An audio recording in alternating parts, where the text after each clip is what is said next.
এই ঘটনা আজও অনেকের ঘুম কেড়ে নেয়। একটা শান্ত কলেজ হোস্টেল, আর এক রাতে ঘটে গেল এমন একটা খুন যার রহস্য আজও পুরোপুরি ধরা পড়েনি। কলকাতার একটা নামী কলেজে থাকতো দ্বিতীয় বর্ষের ছাত্র ঋত্বিক। চুপচাপ, স্টাডি টাইপ, কারোর সাথে কোনো ঝামেলা করতো না সে। কিন্তু 2014 সালের 14ই মার্চ সব কিছু বদলে গেল।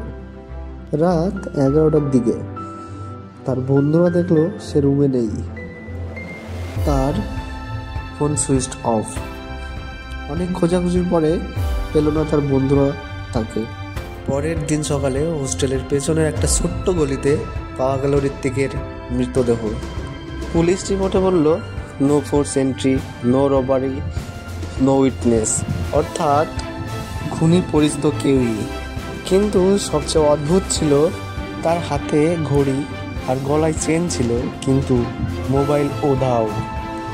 পুলিশ হোস্টেলের সিসিটিভি ঘেঁটে দেখলো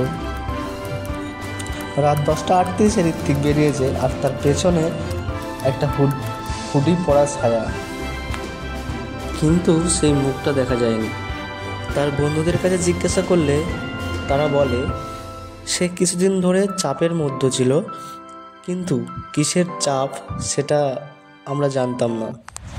2 সপ্তাহ পরে তার মোবাইলটি রিকভার করে। সেখানে পাওয়া যায় কয়েকটি কল লগ, অজানা নম্বর। একই ব্যক্তি 16 বার কল করেছে।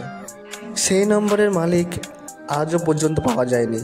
আস্তে আস্তে কেসটি ঠান্ডা হতে শুরু করলো, আর সেই অজানা ছায়া এখনো পর্যন্ত ধরা পড়েনি। এটা কি পরিকল্পিত খুন নাকি ব্যক্তিগত শত্রুতা? আপনার মতে সত্যটা কি? কমেন্টে জানাতে ভুলবেন না।